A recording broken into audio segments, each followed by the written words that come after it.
The great reformer Martin Luther once said that I am afraid that the schools will prove the very gates of hell unless they diligently labor in explaining the Holy Scriptures and engraving them in the heart of the youth.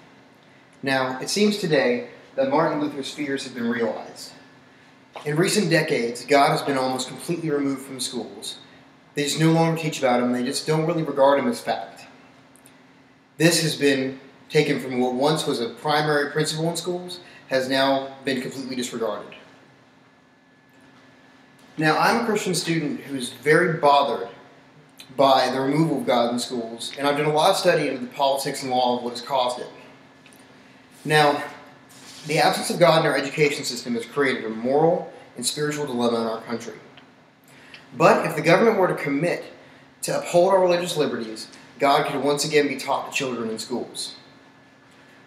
Now, I'm going to show how this problem has affected America and how it has arisen from misunderstanding of a clause that was written by one of our founding fathers in a personal letter, and how God can be brought back into schools by arguing for his presence there in the U.S. courts.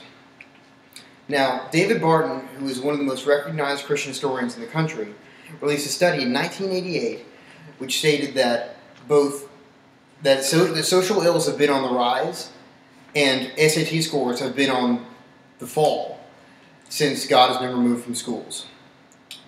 And since then, even without the studies, it's hardly deniable that we have seen a moral decline in our nation. Now, when God was in schools, we saw that many great people, many great Americans who have defined our culture have come out of that education system, such as Lincoln, Thomas Edison, MLK, Ronald Reagan, and the list just goes on and on.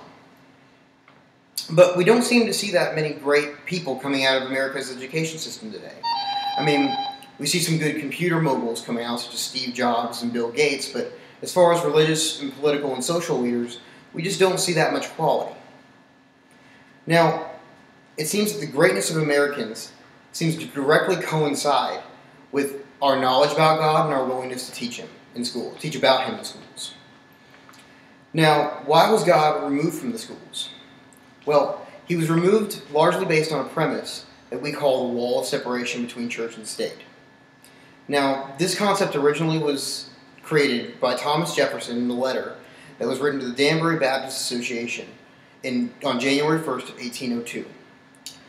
The letter was originally meant to dissuade the Danbury Baptist Association from attempting to create a state church in Connecticut. And it was never actually a part of law. It was just a personal letter that Thomas Jefferson wrote. Now, the wall of separation became law in 1879 in a groundbreaking Supreme Court case called Reynolds v. the U.S. In this case, the courts ruled that the wall of separation was to become a constitutional principle.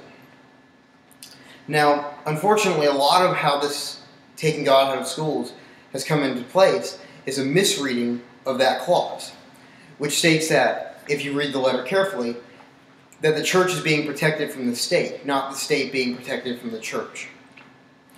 Now, unfortunately, this tragic misreading of this clause has become the basis for most of the laws that have taken God out of schools. But how can we fix this?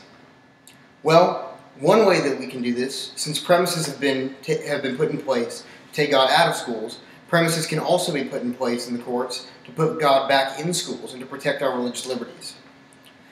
One way of doing this is to bring cases where religious liberties have been violated in schools before the U.S. courts and argue for them in order to set precedents. Now, this would be to set precedents furthering the constitutionality of religion in schools. One such organization that's been doing this for quite a while is the ACLJ, or the American Center for Law and Justice. They have on many occasions brought cases of religious liberties being violated in schools before local courts and even before the Supreme Court, and have been highly successful in setting precedences and making huge leaps for religious liberty. Well, as we've seen, the problem of taking God out of public schools has greatly affected the greatness of America, and this is an example of a tragic misreading of a clause written by one of our founders in a private letter. But luckily, this can be fixed by arguing for God's presence in schools before the U.S. courts and setting valuable precedents for it.